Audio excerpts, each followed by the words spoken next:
बहू बनी ड्राइवर। सीमा की शादी रवि से होती है। रवि बहुत नशा करता था। एक दिन रवि बहुत बीमार हो गया। बोला, माँ, मेरा एक हाथ काम नहीं कर रहा, अब मैं खेतों पे कैसे जाऊंगा। माँ बोली, बेटा ऐसा मत बोल बेटा, तेरे बाप के जाने के बाद तू ही एक लौता है जो मेरा घर चलाता है। रुक जा, मैं डॉक्टर को बुला के लाती हूँ। डॉक्टर कहते हैं कि माँ जी, रवि का एक अंग खराब हो गया है, अब वो कभी काम नहीं कर सकता। घर में मातम का माहौल था। बहू सास से, माँ जी खाना खा लीजिए। अरे कैसे खाऊं, घर में ऐसा माहौल है कि मेरे से खाना नहीं खाया जाएगा, अब क्या होगा। माँ जी चिंता मत कीजिए, मैं हूं ना, मैं खेतों में जाऊंगी और काम करूंगी। बहू, तुम खेतों में जाओगी तो गांव वाले क्या कहेंगे। माँ जी कहने दीजिए गांव वालों को, हमें कोई खाना थोड़ी देगा। तो बहू अगले दिन खेतों पे जाती है और खेतों का काम देखकर जब शाम को घर लौट कर आती है तो सास उसको पानी देती है और कहती है, बहू कैसा रहा दिन।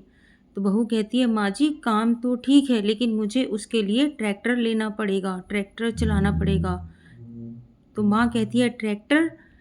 बहू तुम ट्रैक्टर चलाओगी, गांव वाले क्या कहेंगे।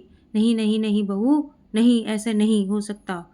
माँ गुस्सा हो जाती है और अगले दिन बहू के मामा जी आते हैं घर पर।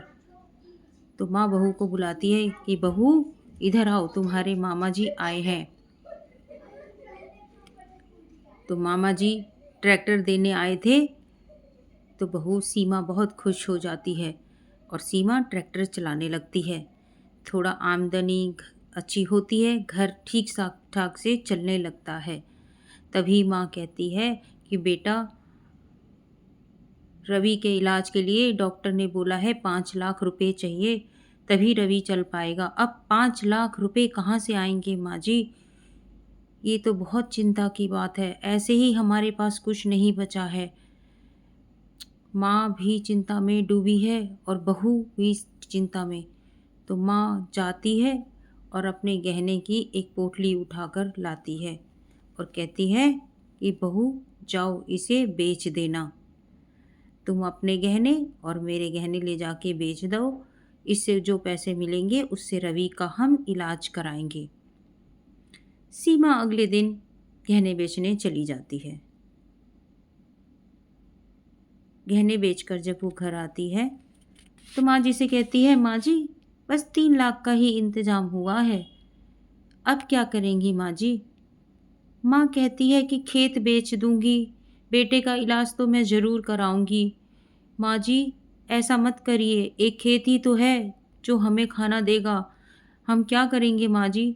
तो बेटा मरने को नहीं छोड़ सकती ना बेटे को, कुछ तो करना पड़ेगा। और खेत भी बिक जाता है। अब बेचारी सास बहू क्या करें। पैसे लेकर डॉक्टर के पास जाती हैं और डॉक्टर कहता है, रवि को ठीक होने में कम से कम 6 महीने लगेंगे, ये लीजिए डॉक्टर साहब पैसे। और दोनों सास बहू वहाँ से चलकर आ जाती हैं। सास बहू दोनों बेचारी बहुत चिंता में है कि अब क्या होगा, अब घर कैसे चलेगा, अब तो खाने के भी पैसे नहीं रहे। तो सीमा कहती है, माँ जी आप चिंता मत कीजिए, मैं ट्रैक्टर चलाऊंगी। तो सास कहती है कि बहू ट्रैक्टर, खेत तो बिक गया। तो सीमा कहती है कि माँ मैं दूसरों के खेतों में ट्रैक्टर चलाऊंगी, कुछ पैसे तो आएंगे, उससे घर का गुजारा होगा।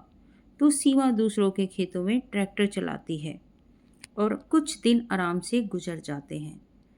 फिर सीमा एक दिन सोचती है, सोचते सोचते माँ जी से कहती है कि माँ जी मुझे एक नौकरी मिल गई है हॉस्पिटल में, जहाँ मुझे एम्बुलेंस चलाना है। माँ जी बड़ा खुश हो जाती हैं और बहू को बहुत शाबाशी देती हैं कि बहू तू तो मेरा असली बेटा है, तूने मेरे घर को संभाल लिया, इसीलिए सारे काम आने चाहिए, किसी को भी कब ज़रूरत पड़ जाए कुछ नहीं पता होता। बहू तूने तो मेरे बेटे जैसा फ़र्ज़ निभाया है, जीती रहो बहू, तुम बहुत खुश रहो। बहुत आशीर्वाद सीमा को देती हैं, उसको बेटा बेटा कहते कहते बहुत प्यार करती हैं। तो हमें इस कहानी से यही शिक्षा मिलती है कि औरत हो, कोई भी हो, उसे हर काम आना चाहिए, गाड़ी चलाना सब कुछ। तो आपको ये कहानी कैसी लगी? प्लीज़ मेरे चैनल को सब्सक्राइब करें, लाइक करें और कमेंट करके ज़रूर बताएं और आपको ये शेयर कहानी करें। कैसी लगी।